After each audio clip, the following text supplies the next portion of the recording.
Good noon to you all. कल हमारी जो चर्चा हुई आपके साथ, हमने चर्चा शुरू की कि पर कैपिटा इनकम को लेकर क्या विवाद इमर्ज करते हैं और उसके कंटेक्स्ट में बांग्लादेश पर कैपिटा इनकम के मामले में जो भारत से आगे निकला है उससे जुड़े हुए विविध पहलुओं पर मैंने आपके साथ चर्चा की। फिर हमारी आपके साथ चर्चा हुई ग्लोबल हंगर इंडेक्स के कंटेक्स्ट में। तीसरी चर्चा जो हमारी आपके साथ हुई है वह इंडेक्स ऑफ इंडस्ट्रियल प्रोडक्शन को लेकर, और फिर सीपीआई और डब्ल्यूपीआई को हमें आपके साथ डिस्कस करना था, कंज्यूमर प्राइस इंडेक्स और होलसेल प्राइस इंडेक्स को डिस्कस आपके साथ करना था। लेकिन चूंकि सीपीआई और डब्ल्यूपीआई दोनों की चर्चा जो आती है वो इन्फ्लेशन के कंटेक्स्ट में आती है, इसलिए इन्फ्लेशन के डायग्राम को हमने डिस्कस किया था। कल की चर्चा को मैं आगे बढ़ाऊं और अपनी चर्चा को कंज्यूमर प्राइस इंडेक्स और होलसेल प्राइस इंडेक्स पर लाऊं, उसके पहले 4 बिंदुओं को मैं फोकस करना चाहूंगा जो प्रश्न की दृष्टि से प्रारंभिक परीक्षा में भी आपके लिए महत्वपूर्ण हो सकते। यूपीएससी में पूछे गए हैं ये प्रश्न और बीपीएससी में भी पूछे जा सकते। जैसे अगर आप गौर करें तो पहला टर्म है बेस प्रभाव, बेस इफेक्ट।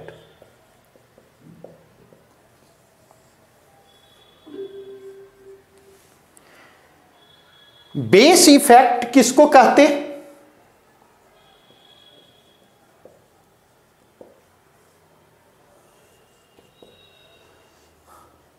तो इस चीज को समझने की कोशिश करें। यह बेस इफेक्ट जो है जब जीडीपी की चर्चा हम कर रहे होते उसके संदर्भ में भी प्रभावी होगा, जब हम इंडेक्स ऑफ इंडस्ट्रियल प्रोडक्शन की चर्चा करेंगे उसके कंटेक्स्ट में भी प्रभावी होगा, जब हम आपके साथ कंज्यूमर प्राइस इंडेक्स की चर्चा करेंगे उसके कंटेक्स्ट में भी प्रभावी होगा, जब होलसेल प्राइस इंडेक्स के संदर्भ में चर्चा करेंगे उसके संदर्भ में भी प्रभावी होगा, जब हम आपके साथ इन्फ्लेशन की चर्चा करेंगे इन्फ्लेशन की चर्चा के संदर्भ में भी यह प्रासंगिक होगा। बेस इफेक्ट क्या कहता है? तो बेस इफेक्ट यह कहता है कि अगर lower the base higher will be the impact.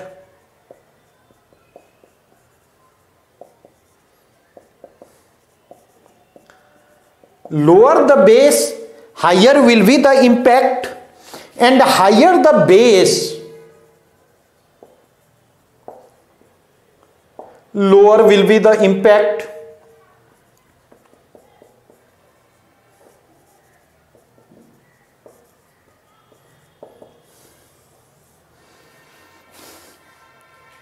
जैसे अगर आप देखें, अगर 2020 और 2021 की हम चर्चा करेंगे और ये मैं इंपैक्ट की बात कर रहा हूं अप्रैल से जून, जुलाई, अगस्त, सितंबर,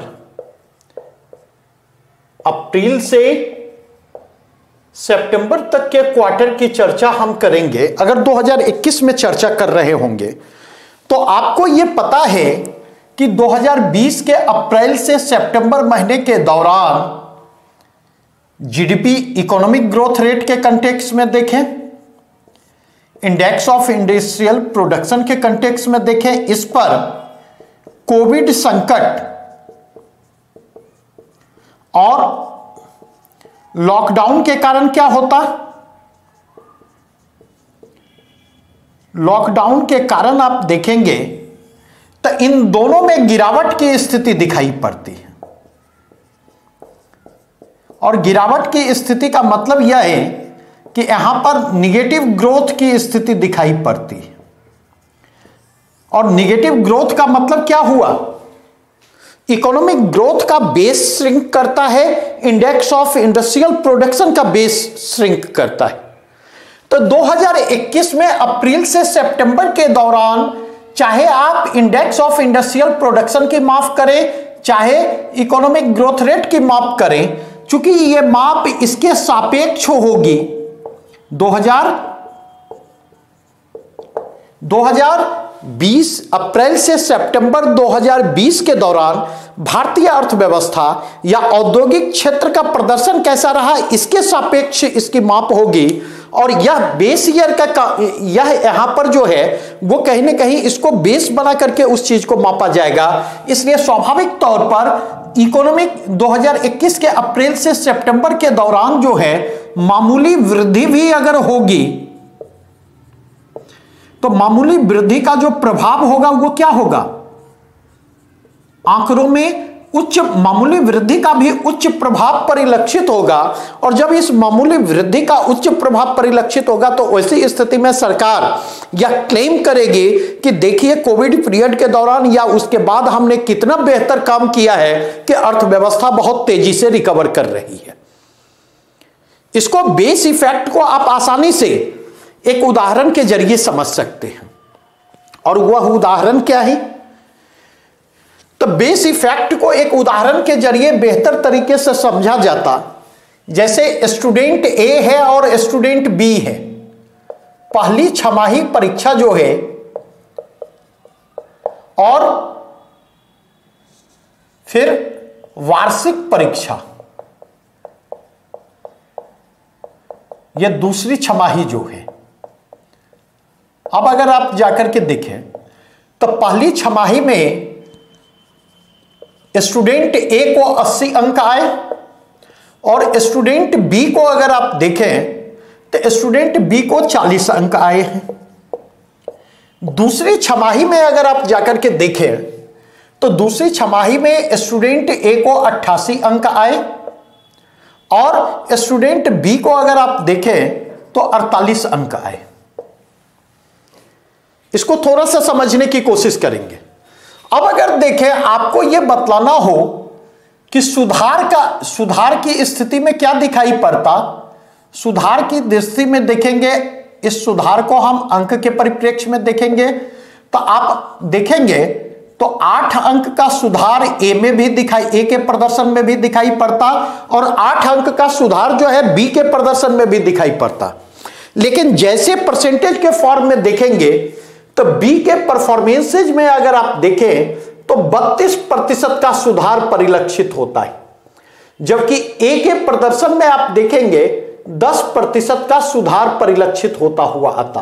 तो क्या इसके आधार पर यह कहा जा सकता कि पहली छमाही की तुलना दूसरी छमाही में ए की तुलना में बी का प्रदर्शन ज्यादा बेहतर रहा है? क्योंकि आंकड़ा यही दिख रहा है। इसलिए क्योंकि ए के परफॉर्मेंस को इवैल्यूएट जो हम कर रहे हैं हायर बेस के कंटेक्स्ट में, क्योंकि ए को पहली छमाही में 80 अंक आए थे और उसके सुधार का आकलन उसी हायर बेस के कंटेक्स्ट में जब हम कर रहे हैं तो यह सुधार 10% के आसपास दिखाई पड़ता, जबकि बी के प्रदर्शन का आकलन 40 अंक के लोअर बेस के परिप्रेक्ष्य में हो रहा है। इसलिए अंकों की दृष्टि से सुधार बी में ए के समान ही आ रहा, लेकिन परसेंटेज फॉर्म में उसका इंपैक्ट डबल दिख रहा है। इतनी बातें स्पष्ट हुई? आगे बढ़ूं यहां से। तो ये जो है वह बेस इफेक्ट का कंसेप्ट है। जस्ट मिनट, एक बार मैं इसका फोटोग्राफ ले लूं। आज ग्रुप में हमने डाल दिया था।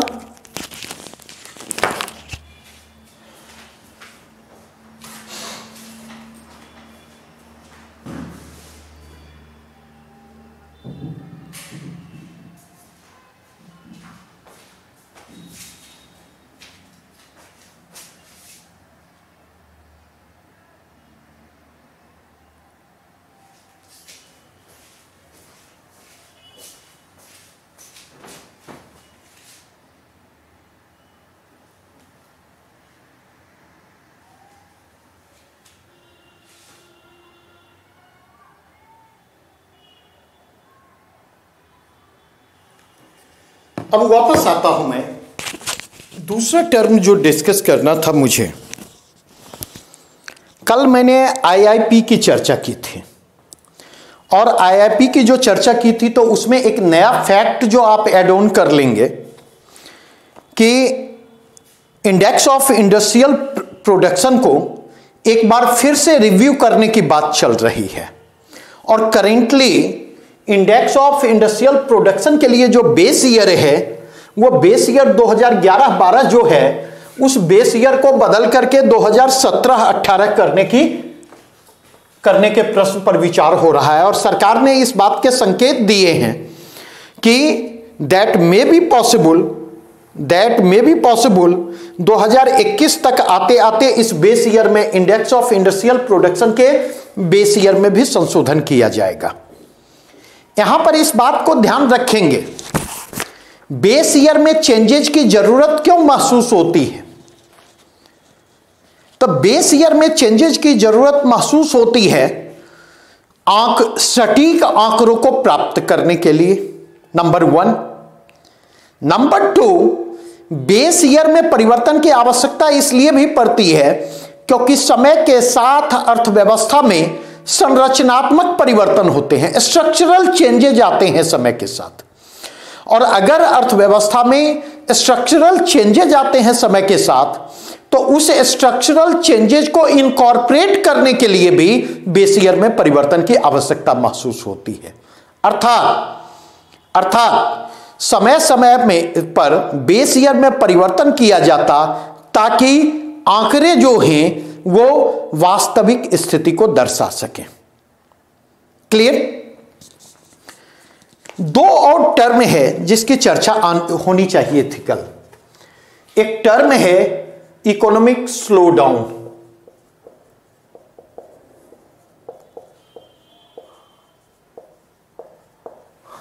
और दूसरा टर्म है इकोनॉमिक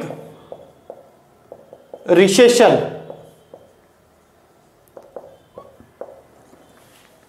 इकोनॉमिक स्लोडाउन के लिए जो हिंदी में टर्म यूज किया जाता है वह आर्थिक अवमंदन टर्म का यूज किया जाता है,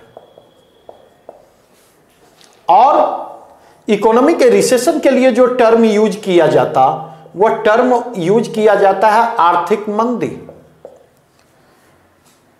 इकोनॉमिक स्लोडाउन की स्थिति में क्या होता? इकोनॉमिक ग्रोथ रेट में कमी आती है,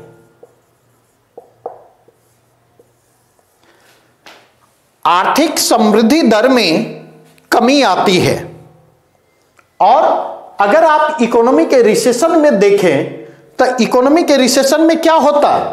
इकोनॉमी के रिसेशन निगेटिव इकोनॉमिक ग्रोथ की स्थिति को दर्शाता है, नहीं? आर्थिक समृद्धि दर में कमी आएगी तो उस स्थिति में क्या होगा, इसका प्रभाव क्या होगा? तो आर्थिक समृद्धि दर में जब कमी आएगी तो उसी स्थिति में जीडीपी के आकार में वृद्धि की गति कमजोर होगी या मंद पड़ेगी। लेकिन निगेटिव इकोनॉमिक ग्रोथ की स्थिति में क्या होगा? तो निगेटिव इकोनॉमिक ग्रोथ की स्थिति में अगर आप जाकर के देखें तो जीडीपी का आकार जो है सिकुड़ेगा,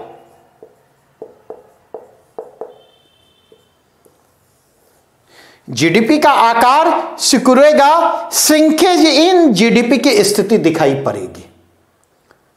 तो इकोनॉमिक रिसेशन को कैसे डिफाइन किया गया है? तो 2 कंसेक्यूटिव क्वार्टर,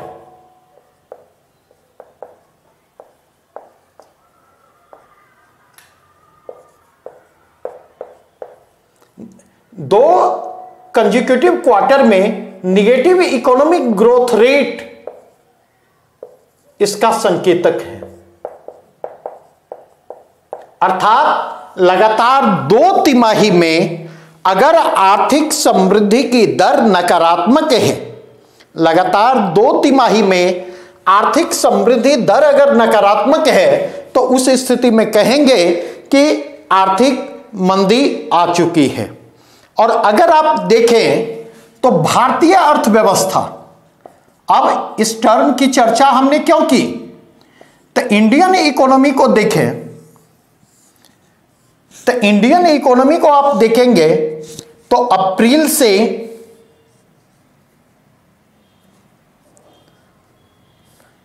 जून 2020 इस दौरान इकोनॉमिक ग्रोथ रेट जो है वह क्या रहा, -23.9%। और जुलाई से अगर सितंबर चले जाएं तो जुलाई से सितंबर 2020 के दौरान भारत का इकोनॉमिक ग्रोथ रेट जो है वह क्या रहा, तो -7.5% के आसपास अप्रॉक्स। अर्थात यह है कि भारतीय अर्थव्यवस्था जो है वह मार्च 2020 के पहले, मार्च 2020 के पहले तक भारतीय अर्थव्यवस्था जो है इकोनॉमिक स्लोडाउन की स्थिति से गुजर रही थी। जबकि अगर आप देखें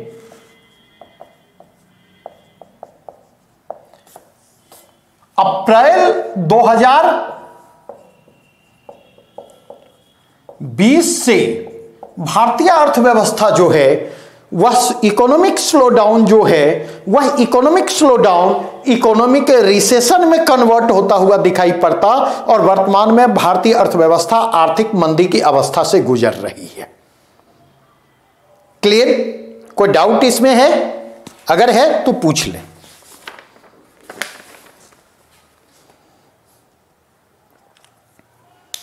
जस्ट अ मिनट।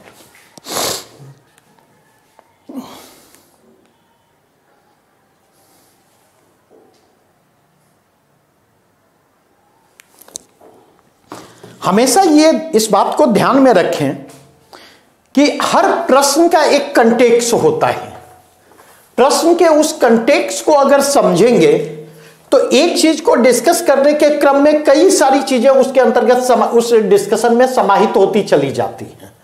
और अगर कई सारी चीजें उस डिस्कशन में समाहित होती चली जाती तो उस स्थिति में चीजों को हैंडल करना हमारे लिए अपेक्षाकृत आसान होता चला जाता। कल मैं आपके साथ इन्फ्लेशन की चर्चा मैंने की और इन्फ्लेशन अर्थात मुद्रास्फीति की चर्चा की। नहीं, और मुद्रास्फीति की चर्चा करते हुए हमने क्या बतलाया, तो हमने कहा लंबे समय तक वस्तु की कीमत स्तर में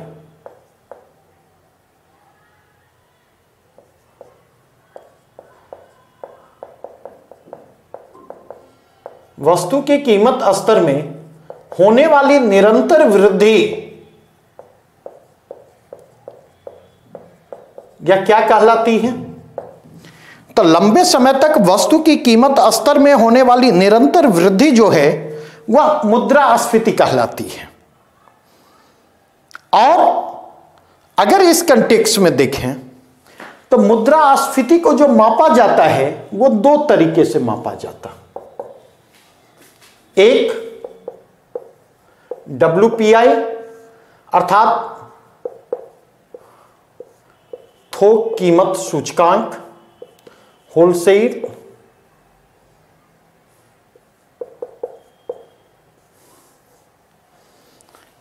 होलसेल प्राइस इंडेक्स, और CPI कंज्यूमर प्राइस इंडेक्स अर्थात उपभोक्ता कीमत सूचकांक या उपभोक्ता मूल्य सूचकांक। उपभोक्ता कीमत सूचकांक, उपभोक्ता मूल्य सूचकांक। अब आपके मन में यह प्रश्न उठेगा कि दोनों में अंतर क्या होता है। क्योंकि दोनों जो है मासिक आधार पर जारी किए जाते, और अगर इसके कंटेक्स्ट में देखें तो चूंकि दोनों मासिक आधार पर जारी किए जाते, लेकिन फर्क क्या होता? तो फर्क यह होता है कि होलसेल प्राइस इंडेक्स में फैक्ट्री कीमत को आधार बनाया जाता है।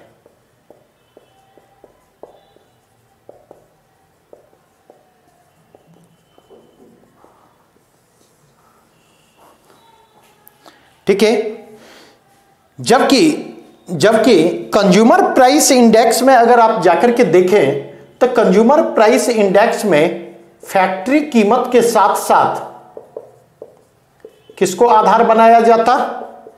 तो फैक्ट्री कीमत के साथ साथ टैक्स और परिवहन लागत को भी आधार बनाया जाता।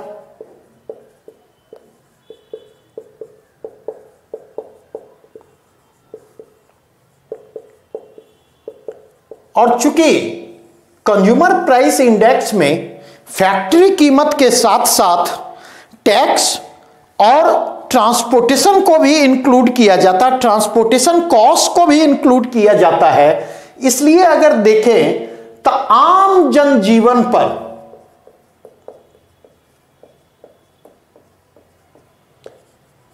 मुद्रास्फीति के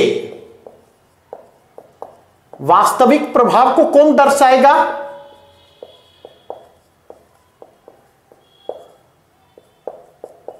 तो यह कंज्यूमर प्राइस इंडेक्स होगा, जो कंज्यूमर प्राइस इंडेक्स आम जनजीवन पर मुद्रास्फीति के वास्तविक प्रभाव को दर्शाएगा। यद्यपि कंज्यूमर प्राइस इंडेक्स भी उस इंपैक्ट को नहीं दर्शाता है जो इंपैक्ट उपभोक्ताओं पर पड़ता है, क्योंकि खुदरा कीमत और कंज्यूमर प्राइस इंडेक्स के लिए जिस कीमत को आधार बनाया जाता उनके बीच भी गैप होता। लेकिन जब हम होलसेल प्राइस इंडेक्स के सापेक्ष कंज्यूमर प्राइस इंडेक्स को देखते हैं तो हम यह पाते हैं कि कंज्यूमर प्राइस इंडेक्स जो है रिटेल प्राइस के कहीं ज्यादा करीब है। दूसरी स्थिति जो है, पहला रीजन यह है वास्तविक प्रभाव को क्यों दर्शाता। दूसरी स्थिति अगर देखें तो इसलिए भी क्योंकि कंज्यूमर प्राइस इंडेक्स में वस्तु के साथ साथ सेवा की कीमतों को भी शामिल किया गया है।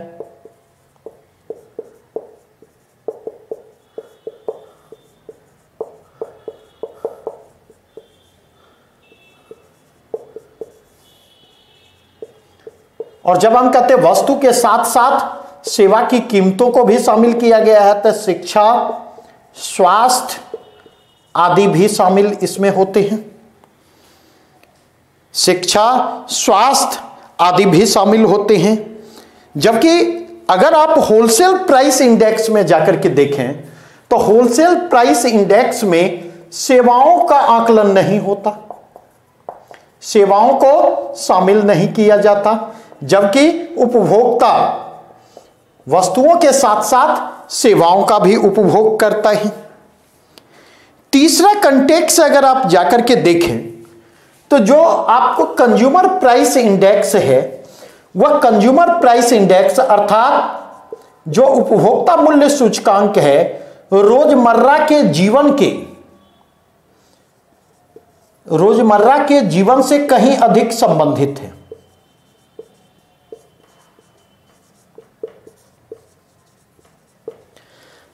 नहीं, अर्थात जैसे अगर आप जाकर के देखें तो रोजमर्रा के जीवन में टीवी हम रोज खरीदते हैं, मोबाइल हम रोज खरीदते हैं, कैमरा हम रोज खरीदते हैं, ये चीजें रोज खरीदने वाली नहीं है। लेकिन गेहूं, चावल, दाल, सब्जी ये रोजमर्रा के जीवन से संबंधित है, इनकी रोज हम खपत करते और इनकी हम रोज खरीद करते। तो अगर उपभोक्ता मूल्य सूचकांक में देखें तो खाद्यान्न मद जो है, खाद्यान्न मदों को अधिक अहमियत दी गई है और इसी अधिक अहमियत के कारण उपभोक्ता मूल्य सूचकांक जो है रोजमर्रा के जीवन से कहीं ज्यादा संबंधित है। जबकि थोक मूल्य सूचकांक में अगर आप जाकर के देखें तो गैर खाद्यान्न मद जो हैं इनको कहीं अधिक महत्व दिया गया है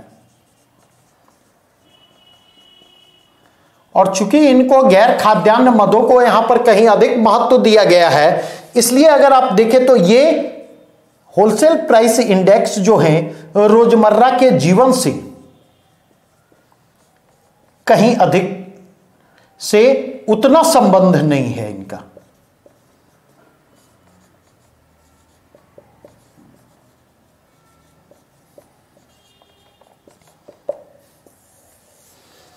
रोजमर्रा के जीवन से इनका उतना संबंध नहीं है। अगर आप देखें तो नया होलसेल प्राइस इंडेक्स जो है, नया WPI सीरीज जो है, कब से लागू है? तो यह अप्रैल 2017 से लागू है।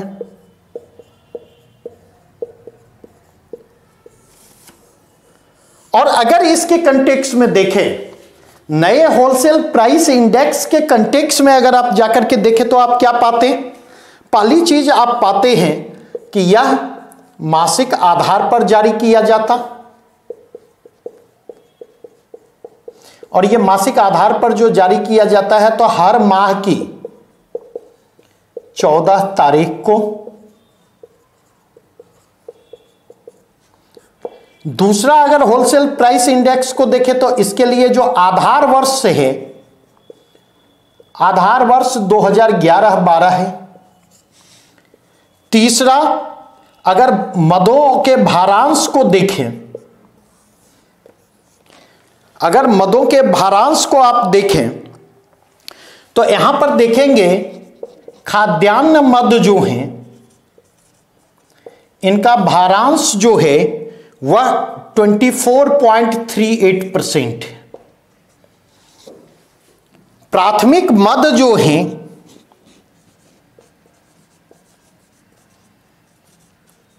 इनके भारांश को देखें तो 22.62% है।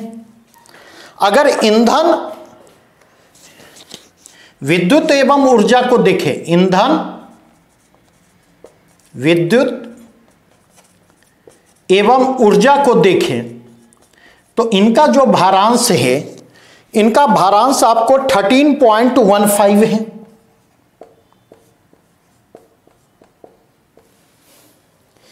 विनिर्मित उत्पादों के भारांश को देखें, मैन्युफैक्चर्ड आइटम के भारांश को देखें तो उनका भारांश 64.23% है।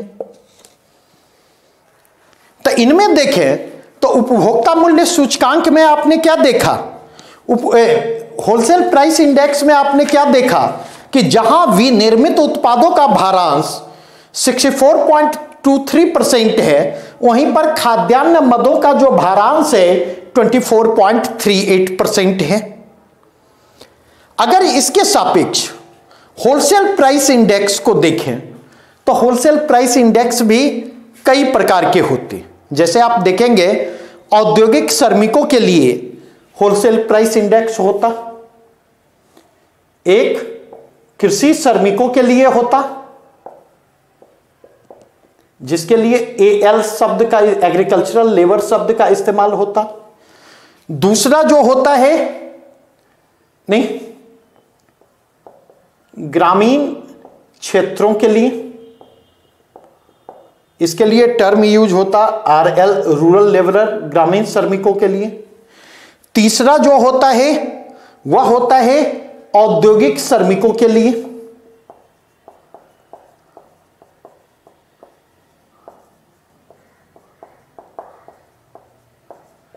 और इसके लिए टर्म यूज होता IL, इंडस्ट्रियल लेबर। और चौथा जो होता है CPI संयुक्त। CPI संयुक्त जो होता, इसमें अर्बन और रूरल दोनों को शामिल किया जाता है। ठीक है, तो अब मैं आपके साथ कंज्यूमर प्राइस इंडेक्स पर चर्चा करूंगा और कंज्यूमर प्राइस इंडेक्स के मेजर कंपोनेंट की आपके साथ चर्चा करूंगा।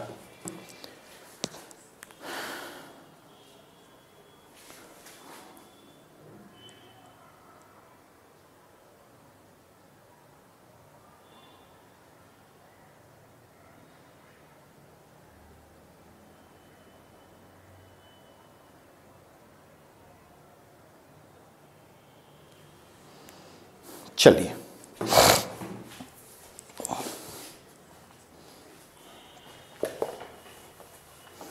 और ये ध्यान रखेंगे यहां से पूछा क्या जा सकता, होलसेल प्राइस इंडेक्स और retail price index, consumer price index के अंतर को पूछा जा सकता, के बारे में पूछा जा सकता। ठीक है, दूसरा आपसे पूछा जा सकता है उसके बेस ईयर के बारे में आपसे पूछा जा सकता कि नया base year consumer price index और होलसेल प्राइस इंडेक्स के लिए क्या है।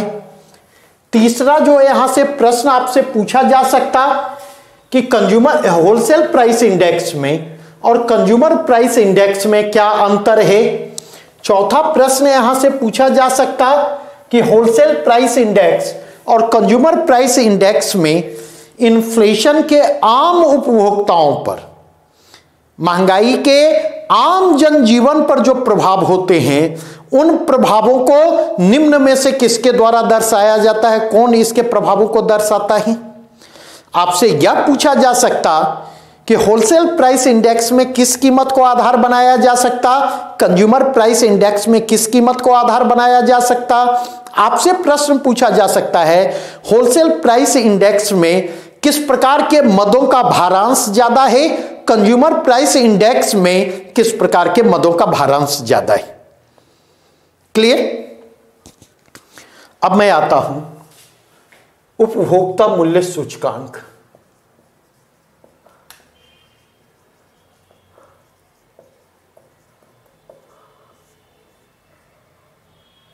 और यह बात मैं कर रहा हूं उपभोक्ता मूल्य सूचकांक IL, अर्थात औद्योगिक श्रमिकों के लिए उपभोक्ता मूल्य सूचकांक। पहले अगर देखें तो पहले आप देखेंगे राजकोषीय नीतियों के निर्धारण के लिए, राजकोषीय नीतियों के निर्धारण के लिए किसको आधार बनाया जाता था।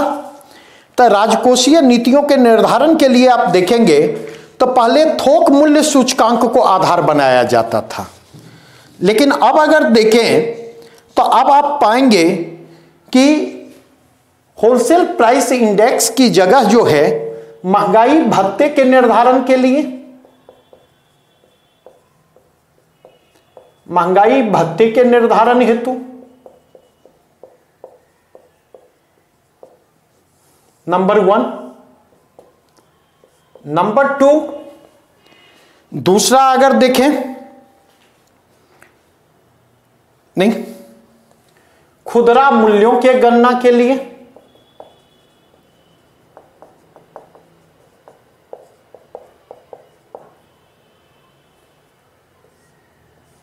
खुदरा मूल्यों की गणना के लिए।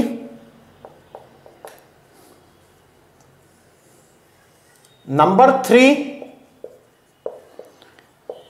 अनुसूचित कर्मचारियों के वेतन निर्धारण के लिए।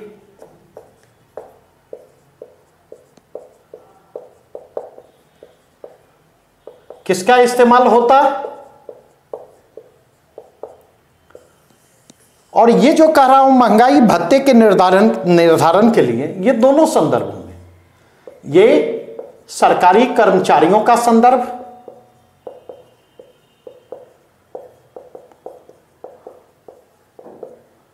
और दूसरा जो है औद्योगिक क्षेत्र के कर्मचारियों का संदर्भ।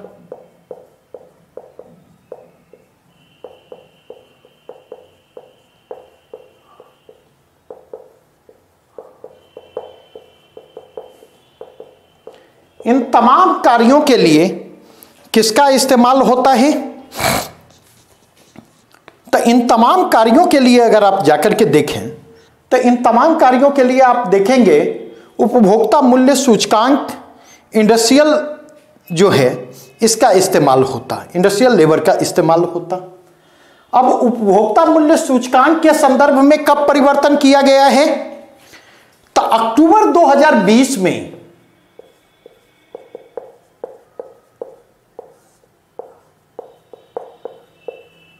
नया CPI IL जारी किया गया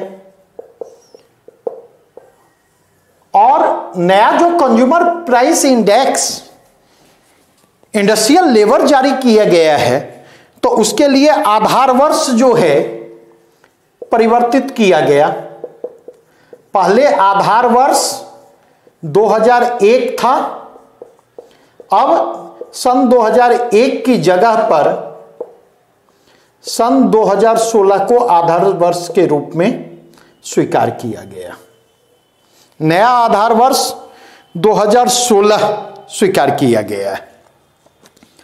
दूसरा कंटेक्स्ट देखें, जो नया CPI-IL जो है उसको कहीं अधिक व्यापक बनाने का प्रयास किया गया, अधिक व्यापक बनाया जाना। और यह अधिक व्यापक बनाया गया है कैसे? तो यह अधिक व्यापक बनाया गया है, इसके लिए 78 केंद्रों की जगह, जहां से आंकड़े इकट्ठे किए जाएंगे, 78 केंद्रों की जगह 88 केंद्रों को शामिल किया गया।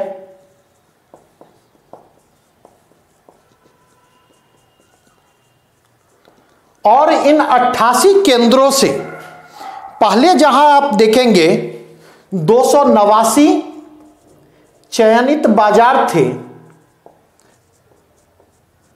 की जगह अब आंकड़ा जो इकट्ठा किया जाएगा 317 चयनित बाजारों से।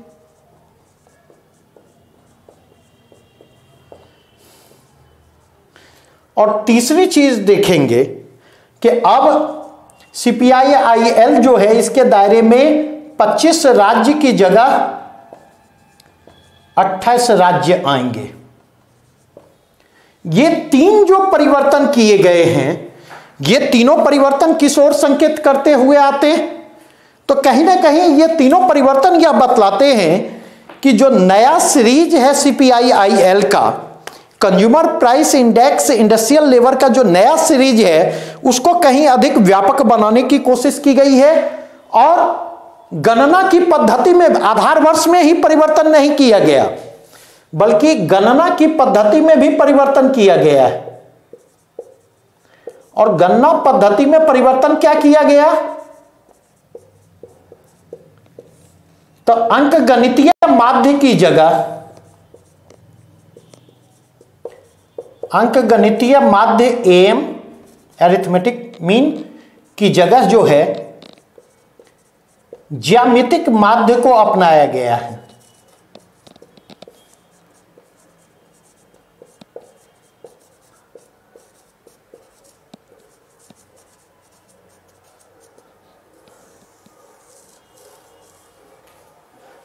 गणना तो एक आधार वर्ष में परिवर्तन किया गया, दूसरा गणना की पद्धति में परिवर्तन किया गया, और तीसरा क्या किया गया है?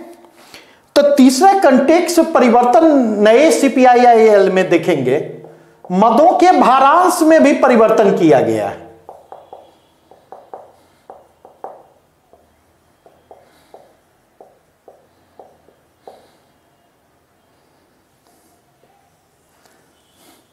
मदों के भारांश में परिवर्तन क्या किया गया?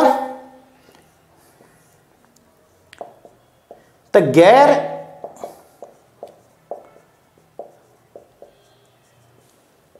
खाद्यान्न मदों का भारांश कितना कर दिया गया?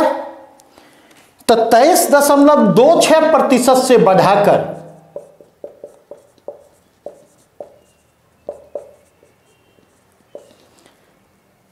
30.31% कर दिया गया।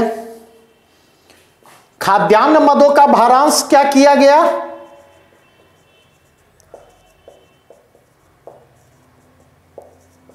तो खाद्यान्न मदों के भारांश के संदर्भ में अगर देखें तो इसे 46.2% से घटाकर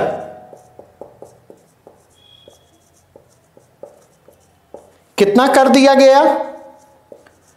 39.17% कर दिया गया। जबकि देखें WPI में खाद्यान्न मदों का भारांश कितना था?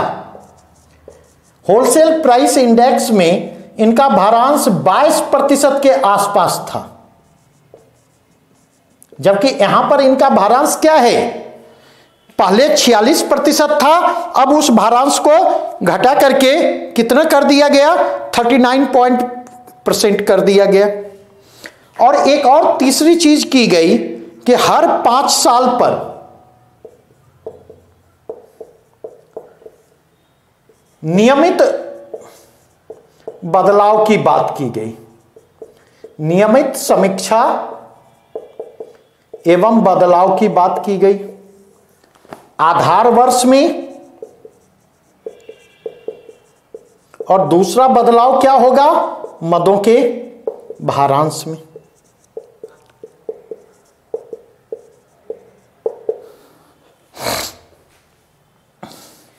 तो अगर आप देखें, और इस परिवर्तन को इसलिए देखेंगे कि जैसे जैसे आप देखेंगे हमारी इनकम बढ़ती है, हमारा स्टैंडर्ड ऑफ लिविंग बढ़ता है।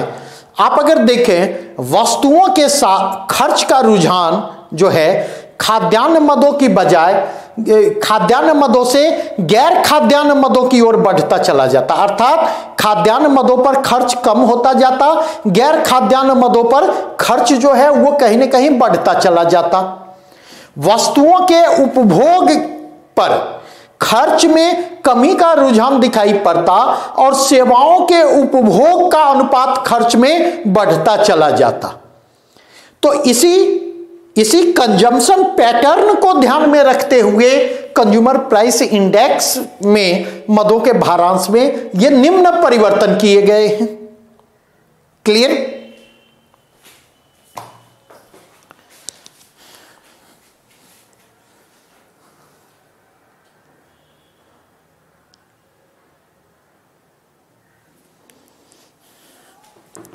यहां तक में कोई प्रश्न है? अगर है तो पूछ लें।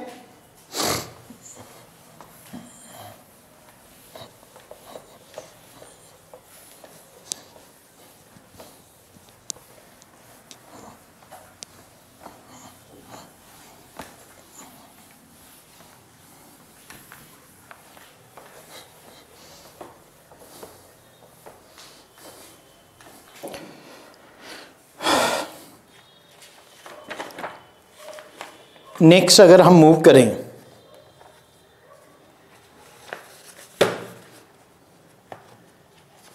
तो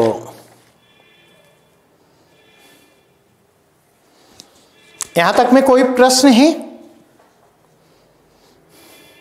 तो मैं आगे बढ़ सकता हूं। नेक्स्ट मूव करें, क्योंकि 2 चीजें मुझे डिस्कस करनी है। अब सबसे पहले एक बढ़ता हुआ फॉरेक्स रिजर्व डिस्कस करना है,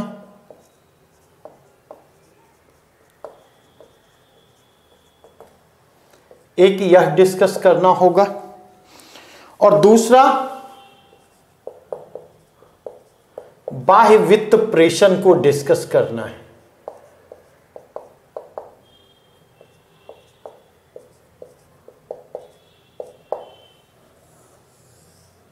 इन दोनों टॉपिक को डिस्कस करना है। लेकिन मुझे लगता है इन दोनों टॉपिक को तब तक हम नहीं डिस्कस कर सकते, या इन दोनों टॉपिक को तब तक आप नहीं समझ सकते जब तक कि बैलेंस ऑफ पेमेंट अकाउंट की आपके पास समझ ना हो। बैलेंस ऑफ पेमेंट अकाउंट की समझ ना हो का मतलब भुगतान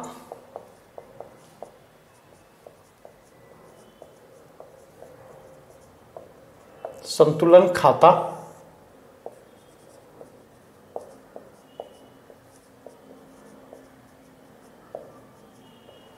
बैलेंस ऑफ पेमेंट अकाउंट,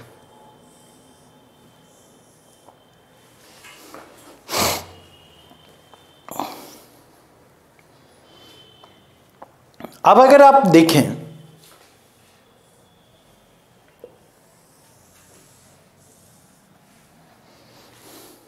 भुगतान संतुलन खाता जो है उसके 3 कंपोनेंट होते हैं। एक को चालू खाता कहते, अर्थात करेंट अकाउंट कहते। ये करेंट अकाउंट दैनंदिन के लेन देन को दर्शाता है।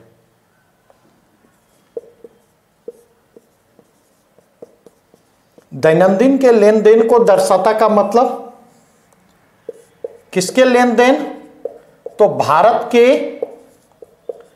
शेष विश्व के साथ लेन देन।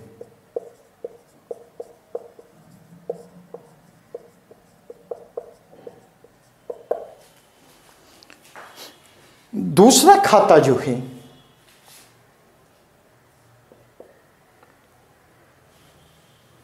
दूसरा खाता क्या है? तो दूसरा खाता आपको है पूंजीगत खाता।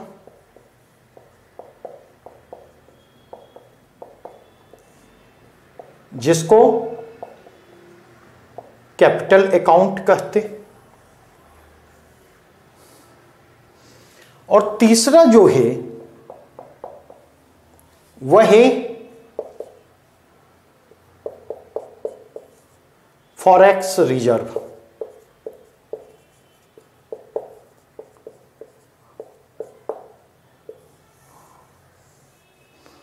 नहीं, तो यहां पर पहली चीज यह जो है, जहां चालू खाता दैनंदिन के लेन देन को दर्शाता, वहीं पूंजीगत खाता जो है दीर्घावधिक लेन देन को दर्शाता है।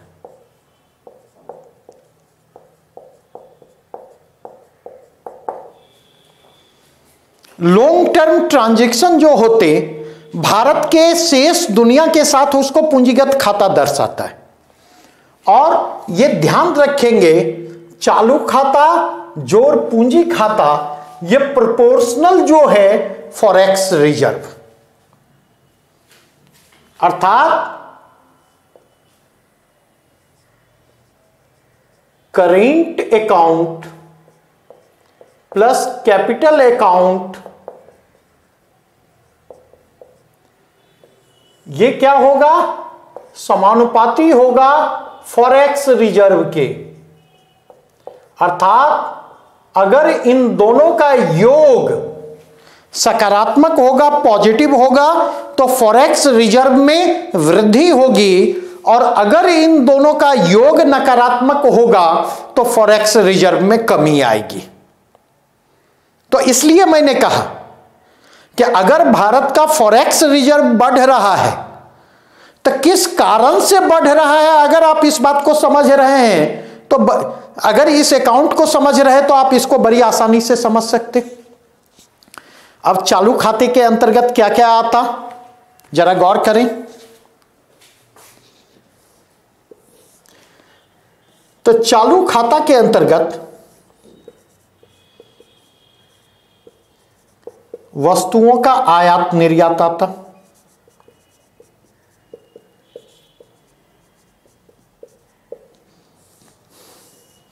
और वस्तुओं का आयात निर्यात जो है व्यापार संतुलन की स्थिति को दर्शाता है।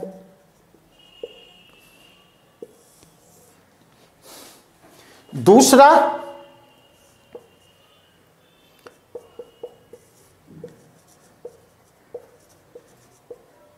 अदृश्य मद है। वस्तुओं का आयात निर्यात हो रहा है तो वो फिजिकल फॉर्म में हो रहा है, वस्तुएं हम भेज रहे हैं, वस्तुएं यहां पहुंच रही हैं, वो विजिबल है। इसलिए यह वस्तुओं का आयात निर्यात किस में आएगा? दृश्य मदों में आएगा। जबकि सेवाओं का आयात निर्यात जो है वह किस में आएगा? सेवाओं का आयात निर्यात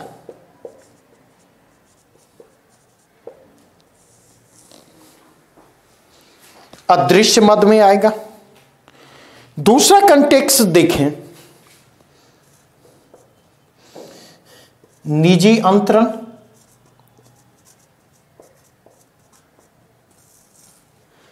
और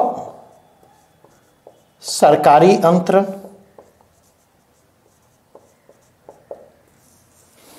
नहीं, निजी अंतरण हो या सरकारी अंतरण हो, इसके अंतर्गत क्या आएगा?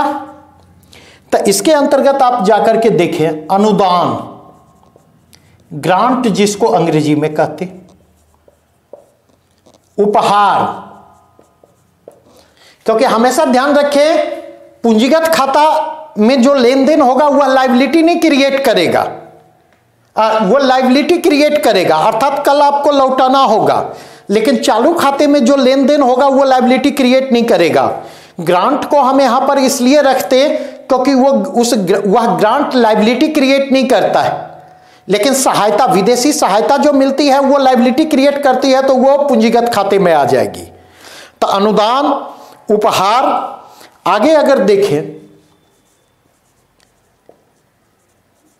विदेशी निवेश पर प्राप्त आय, विदेशी निवेश से प्राप्त आय व्यय, अगर आप भेजें प्रवासियों के द्वारा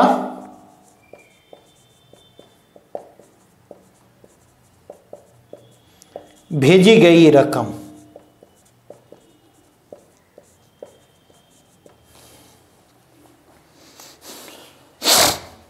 प्रवासियों के द्वारा भेजी गई रकम, तो ये प्रवासियों के द्वारा जो भेजी गई रकम है, रेमिटेंसेज किसको कहते? इसको अंग्रेजी में कहते रेमिटेंसेज, अर्थात प्रवासियों के द्वारा भेजी गई रकम। ये सारी चीजें किसके अंतर्गत आएंगी? चालू खाते। और इन दोनों को जोड़ दें, जैसे वस्तुओं के आयात निर्यात के कंटेक्स्ट में देखें तो व्यापार संतुलन जो है भारत के प्रतिकूल है,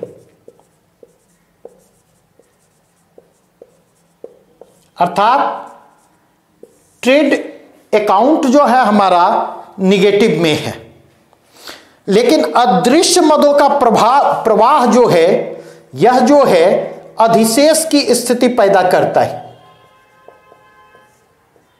यह पॉजिटिव है। और अगर फर्स्ट प्लस सेकेंड की बात करें तो दोनों मिलाकर के चालू खाते की स्थिति को दर्शाते, और चालू खाता हमारा जो है निगेटिव है, अर्थात चालू खाता हमारा जो है वह कहीं न कहीं घाटे में है। और चालू खाता अगर घाटे में है तो इस घाटे की भरपाई कैसे करेंगे? इस घाटे की भरपाई दो तरीके से हो सकती, पूंजी खाते के अधिशेष के जरिए,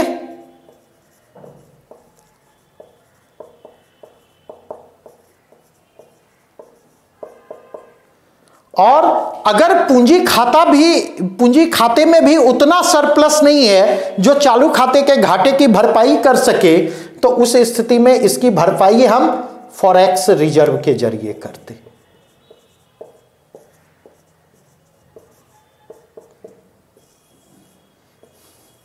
और इसलिए हमने कहा current account plus capital account is proportional to forex reserve.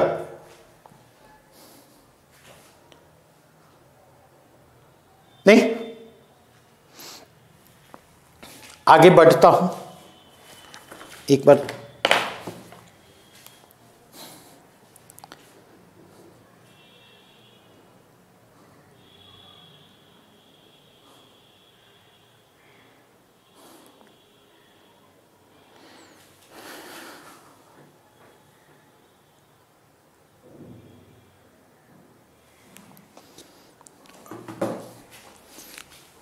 अब मैं आता हूं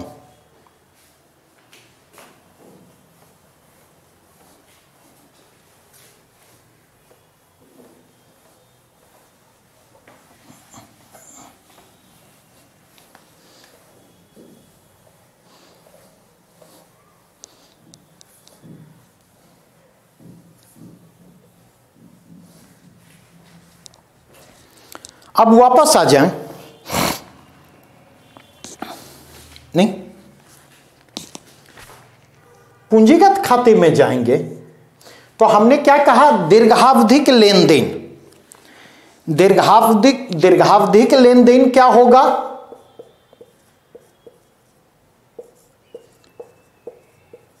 तो विदेशी ऋण नहीं, विदेशी ऋण में अगर आप देखें तो बाह्य वाणिज्यिक ऋण, जिसको क्या कहते हैं, ECB एक्सटर्नल कॉमर्शियल बोरोइंग। बाह्य वाणिज्यिक ऋण किसको कहेंगे, तब बाजार प्रचलित दरों पर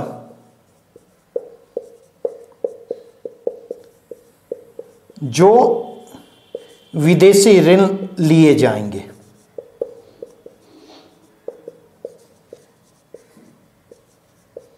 देखिए, इकोनॉमी के ना समझने का एक महत्वपूर्ण कारण जो होता है, क्योंकि इकोनॉमी सेक्शन में अधिकांश प्रश्न जो पूछे जाते हैं 50% क्वेश्चन आपको करंट से होते हैं, उससे ज्यादा।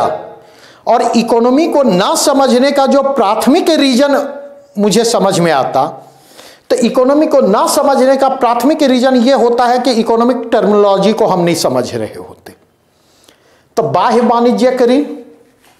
दूसरी बात अगर हम करें, विदेशी सहायता। यह मत सोचिएगा कि विदेशी सहायता मुफ्त होती है।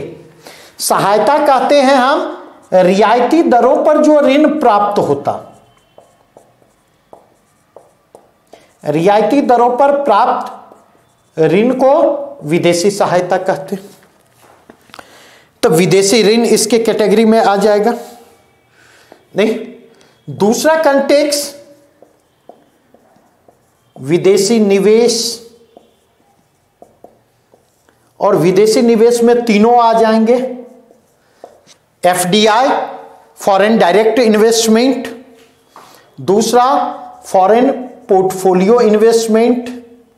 ये जो है फॉरेन पोर्टफोलियो इन्वेस्टमेंट जो होता है स्टॉक मार्केट के जरिए होता।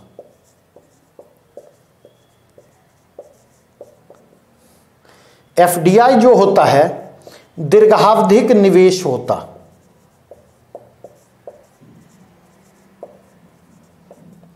दीर्घावधिक निवेश होता है नहीं। और ये FPI जो होता है अल्पकालिक होता है। और तीसरा है यूरो इशूज। यूरो इशूज किसको कहते हैं, तो भारतीय कंपनियां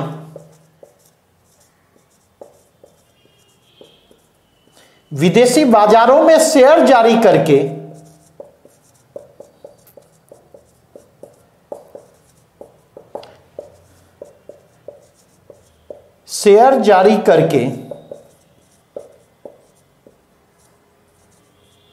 जो पैसा जुटाती है।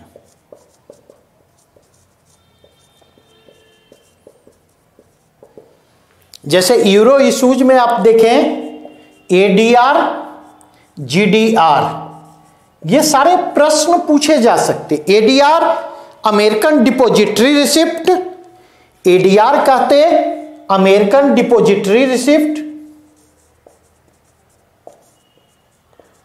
नाम से स्पष्ट है ये कहां जारी किए जाएंगे, अमेरिकी बाजार में। और GDR ग्लोबल बाजार में, ग्लोबल डिपॉजिटरी रिसिप्ट। ये जो है अन्य बाजार में, अन्य विदेशी बाजार में।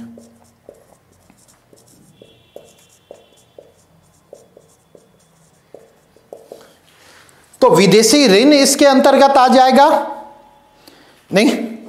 दूसरा विदेशी निवेश इसके अंतर्गत आ जाएगा नहीं।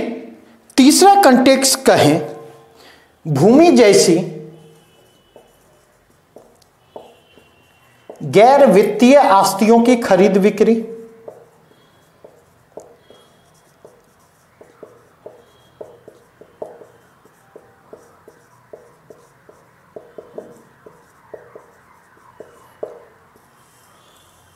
ये किसके अंतर्गत आ जाएंगे नहीं।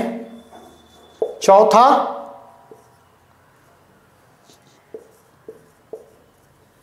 अन्य कर लें। तो ये चारों कंपोनेंट किसके आ जाएंगे? पूंजीगत खाते के अंतर्गत आ जाएंगे। नहीं, पूंजीगत खाता के अंतर्गत जो भी लेन देन होता, इस बात को ध्यान रखेंगे कि वो एसेट क्रिएट करता है। और एसेट क्रिएट करने का मतलब होता है कि इन फ्यूचर वह क्या करता? इन फ्यूचर वह जो है नवीन आय की संभावनाओं को सृजित करता। नहीं, जहां तक फॉरेक्स रिजर्व की बात है, तो फॉरेक्स रिजर्व में भी देखेंगे क्या आएगा? तो फॉरेक्स रिजर्व में आएगा विदेशी पूंजीगत परिसंपत्तियां, जिसको क्या कहा जाता? Foreign capital assets. ये डॉलर के अलावा, डॉलर को छोड़ अन्य विदेशी मुद्रा में रखा जाता है। दूसरा अगर आप देखें तो दूसरा गोल्ड रिजर्व,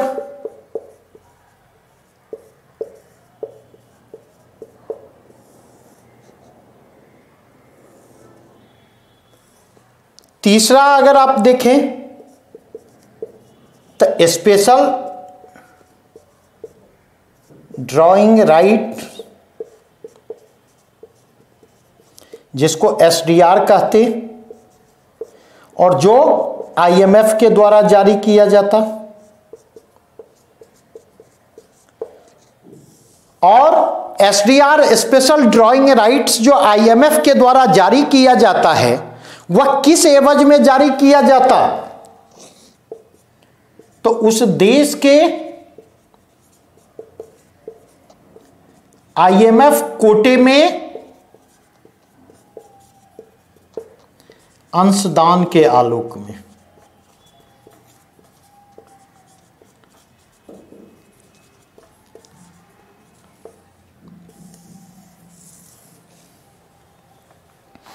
और चौथा क्या है?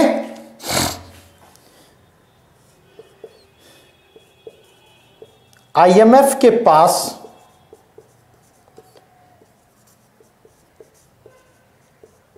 आरक्षित रिजर्व, जिसको क्या कहते हैं? यह संकट काल के लिए रखा जाता है, इसको कहते हैं रिजर्व ट्रेंच।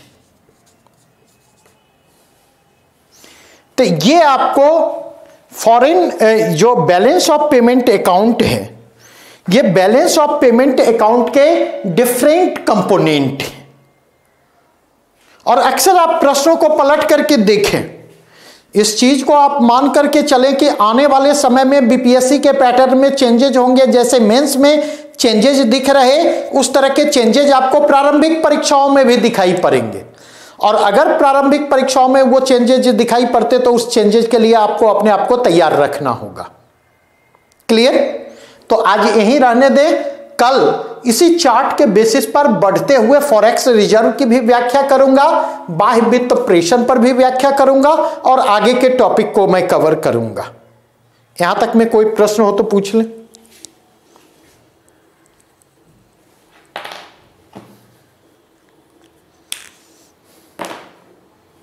नहीं?